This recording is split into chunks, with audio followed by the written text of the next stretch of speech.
Le choix de Juana, épisode 36. Cet épisode raconte une série d'événements dramatiques et émouvants qui impliquent plusieurs personnages, le tout dans un contexte de tension familiale, de menaces et de violence. Parmi les moments marquants, on trouve la tentative d'assassinat de Gabriel, qui est finalement déjouée, mais pas sans que David ne subisse une grave blessure. Les conflits familiaux sont exacerbés par des secrets et des mensonges, et la révélation dévastatrice de la maladie grave du père de famille ajoute une couche de tension.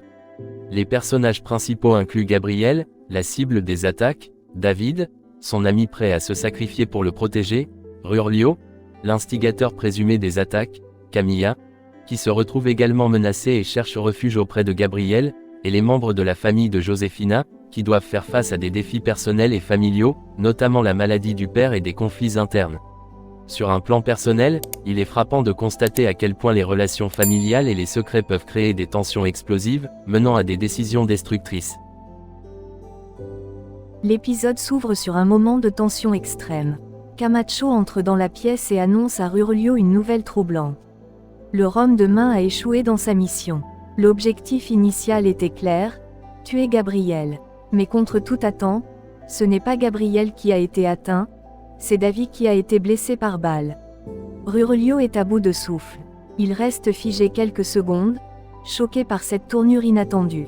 Il ne peut cacher sa déception et son irritation. Cet incident vient bouleverser tous ses plans. Alors qu'il essaie de digérer cette nouvelle, son téléphone sonne. C'est sa fille Paula qui cherche à le joindre, mais il ignore volontairement l'appel. Il ne se sent pas prêt à lui parler. Pas maintenant, pas dans cet état. Chez Paula, l'inquiétude grandit. Elle dit à sa mère qu'elle veut absolument s'assurer que son père ne fasse rien de mal à Gabriel. Elle sait pertinemment à quel point il le déteste. Elle connaît la rancune que Rurlio nourrit envers lui. Elle craint que son père ne laisse sa haine prendre le dessus. Puis, d'un ton plus dur, elle ajoute que selon elle, c'est Rana qui est responsable de tout ce qui leur arrive, comme si elle représentait la source de tous les problèmes. Au bar, Jenny est en pleine conversation avec un collègue. Ce dernier la félicite pour avoir tenu tête à leur patron l'autre jour lorsqu'il a tenté de l'embrasser sans son consentement. Il admire son courage d'avoir posé des limites fermes. Jenny, de son côté, semble préoccupée. Elle mentionne à son collègue qu'elle a reçu un message de son père. Un message étrange qu'elle a du mal à interpréter. Elle décide alors d'appeler Margarita pour en parler. Margarita répond avec légèreté, pensant que leur père va mieux et qu'il est simplement sorti prendre l'air pour se détendre. Jenny lui parle du contenu du message et elles conviennent de se retrouver plus tard dans la soirée. Mais après avoir raccroché, Margarita découvre une lettre laissée par leur père. Le cœur battant, elle lit les mots d'adieu que Raymond a couchés sur le papier. Il écrit qu'il part en paix, qu'il ne veut plus être un poids pour ses enfants et qu'il souhaite qu'ils restent unis. Il lui demande de prendre soin de ses frères. En larmes, Margarita déchire la lettre sous le choc, submergée par la douleur. Pendant ce temps, Raymond monte dans un bus, le visage fermé, déterminé à disparaître sans un mot de plus.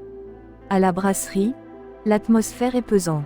Inès est profondément inquiète. Elle remarque l'absence de Gabriel, Carlos et Henrietta. Elle sent que quelque chose ne va pas. De son côté, Camilla est présente mais très nerveuse.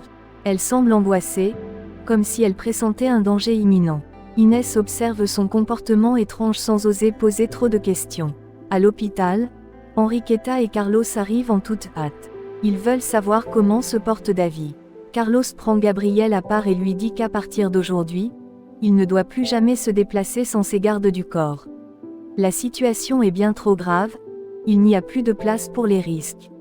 Salvador entre à son tour à l'hôpital. Il annonce qu'il est là pour enquêter. Il pense qu'il y a un lien évident entre cette tentative de meurtre et d'autres incidents récents. Il affirme que quelqu'un en veut clairement aux actionnaires majoritaires de la brasserie et qu'il est temps de prendre cette menace au sérieux. Juana, bouleversée, raconte à Enriqueta ce qui s'est passé. Elle explique avec émotion comment David s'est interposé pour protéger Gabriel, prenant une balle à sa place. Enriqueta lui dit que leur famille doit être mise au courant de tout cela. Elle ne veut plus rien cacher à Felipe. Il est temps que la vérité soit dite. Carlos, de son côté, exprime ses soupçons. Il pense que la Personne responsable de la tentative de meurtre est aussi celle qui a empoisonné les bières de la brasserie quelque temps plus tôt. Mais Gabriel tempère son enthousiasme. Il pense que son oncle mélange peut-être les faits et qu'il faut prendre du recul avant de tirer des conclusions hâtives. Pendant ce temps, Rogelio rend visite à sa fille. Il est heureux qu'elle ait recouvré la mémoire, mais Paula se montre distante et désagréable avec lui. Elle le regarde droit dans les yeux et lui dit qu'elle ne veut pas qu'il fasse du mal à Gabriel. Rogelio tente de la rassurer. Il affirme qu'il ne compte rien faire contre lui, même s'il en aurait 1000 raisons. Paula insiste. Elle veut qu'il lui promette de ne pas passer à l'acte. Rogelio cède, touche la main de sa fille avec tendresse et lui promet de ne rien tenter contre Gabriel. À la brasserie, Inès vient annoncer à Camilla une nouvelle qui la glace de froid. Daniel vient de l'informer qu'un attentat a failli coûter la vie à Gabriel. C'est finalement David qui a été blessé. Inès demande à Camilla comment elle a su qu'un danger planait. Camilla ne répond pas mais sort immédiatement son téléphone et passe un appel urgent, visiblement inquiète. De son côté, Manuel rend visite à Eliana. Il l'embrasse spontanément, ce qui fait grand plaisir à la jeune femme. Mais Eliana, encore un peu surpris, lui demande de ne pas aller trop vite. Il lui suggère de commencer par l'inviter à sortir histoire de prendre leur temps. Elle prend ensuite ses affaires et quitte son bureau, le sourire aux lèvres. Pendant ce temps, l'homme engagé par Camacho, mécontent de la tournure des événements, confronte Camacho avec une arme à la main. Il exige d'être payé même si le travail a été mal exécuté. Mais Camacho garde son sang-froid. Il parvient à désarmer l'homme et retourne la situation. Il tire sur lui sans la moindre hésitation, mais enfin à toute menace de sa part. À l'hôpital, Felipe arrive en toute hâte. Il est très inquiet pour sa nièce. Il aborde Enriqueta et lui reproche la proximité de Gabriel avec leur famille. Selon lui, cet homme apporte trop de mal à Juana. Daniela arrive à son tour en larmes, pressée de savoir comment va David. L'ambiance est lourde. Salvador continue son interrogatoire avec Rana qui, encore bouleversée, peine à rester calme. Felipe tente de calmer Daniela, il la serre dans ses bras pour l'apaiser. Quelques instants plus tard, le médecin sort du bloc opératoire avec des nouvelles importantes. Il annonce que David est dans un état critique. Il a perdu énormément de sang et une transfusion sanguine est urgente. La balle était logée très près du cœur, ce qui rend son cas encore plus délicat. L'inquiétude redouble pour tous ceux qui l'aiment. Margarita arrive chez Josefina en pleurs, le visage marqué par la détresse. Elle lui annonce que son père est encore parti, la laissant une fois de plus seule et sans repère. Josefina tente de la consoler, puis décide de l'accompagner au bar où se trouve Jenny pour lui annoncer la nouvelle. Dès que Jenny entend que Raymond est encore parti, elle éclate en sanglots, submergée par la douleur et le désespoir. Le départ de Raymond pèse lourd sur tout le monde.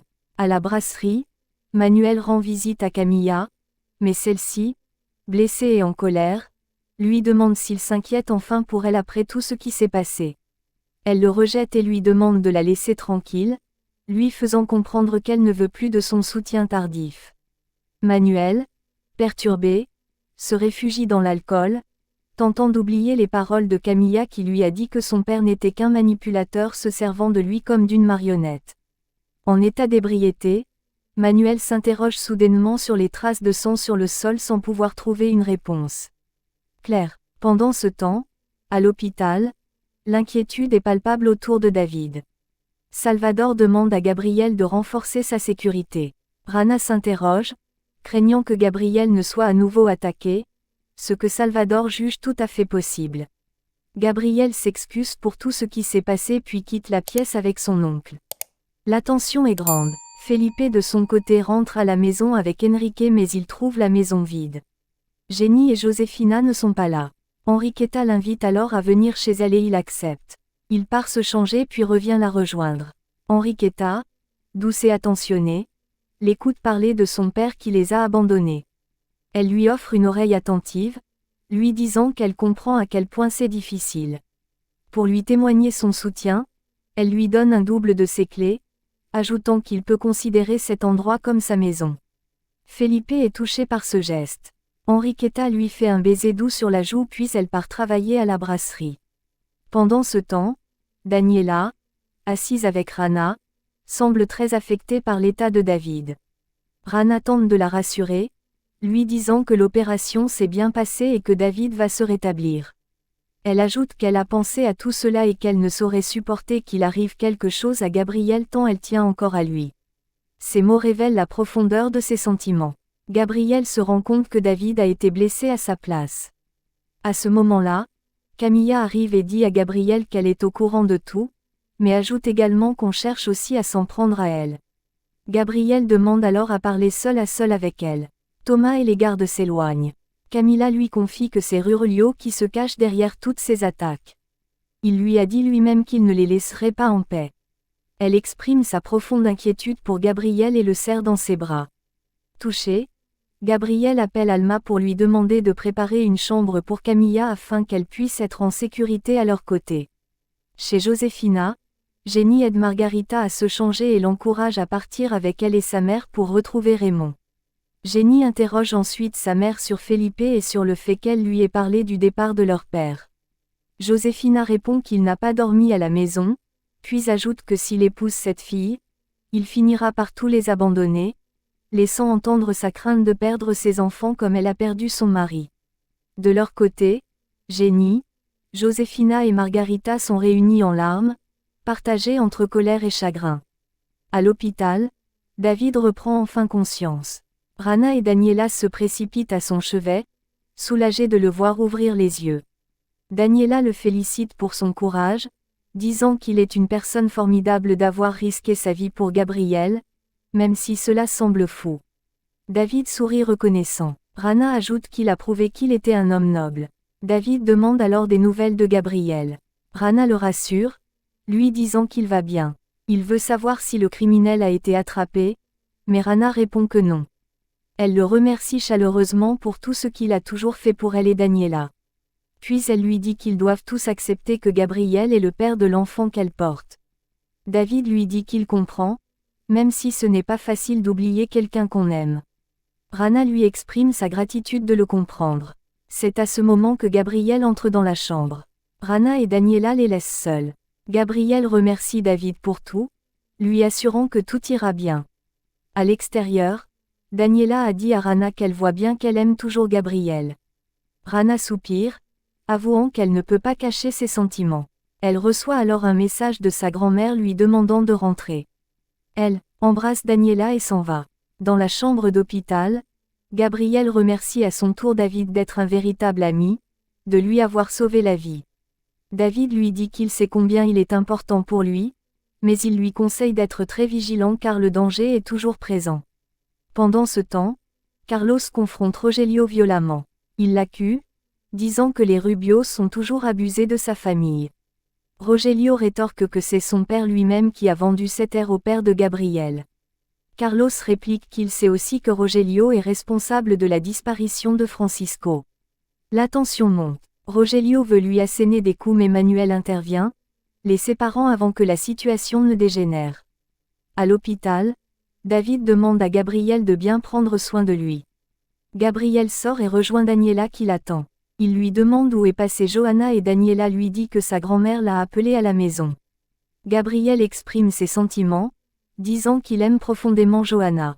Il la remercie car c'est grâce à elle que Johanna est venue à la brasserie et qu'il a pu la rencontrer. Il ajoute qu'il est aussi extrêmement reconnaissant envers David qui lui a sauvé la vie. Chez Josefina, celle-ci réunit toute sa famille et leur annonce une vérité bouleversante. Leur père est atteint d'un cancer. Jenny est anéantie, incapable de contenir ses larmes.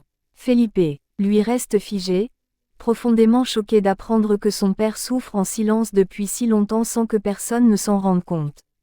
Toute la famille est secouée, le cœur lourd de chagrin et d'incertitude face à l'avenir. Notre critique porte sur la manière dont les personnages gèrent, ou échouent à gérer, les conflits et les menaces. Certains, comme Rurelio et Camacho, choisissent la violence pour résoudre leurs problèmes, tandis que d'autres, comme Gabriel ses proches, tentent de protéger leurs êtres chers et de trouver des solutions pacifiques. Nous laissons à votre réflexion les questions suivantes. 1. Comment les personnages gèrent-ils les conflits et les menaces dans cet épisode? Quels impacts leurs choix ont-ils sur le spectateur? 2. Quel rôle jouent les secrets et les mensonges dans l'escalade des tensions familiales? Comment cela influence-t-il la perception du spectateur? 3. Comment les relations amoureuses et amicales sont-elles représentées dans cet épisode? Quels sont les moments les plus marquants? Laissez votre avis dans les commentaires. Merci de nous avoir suivis et à bientôt.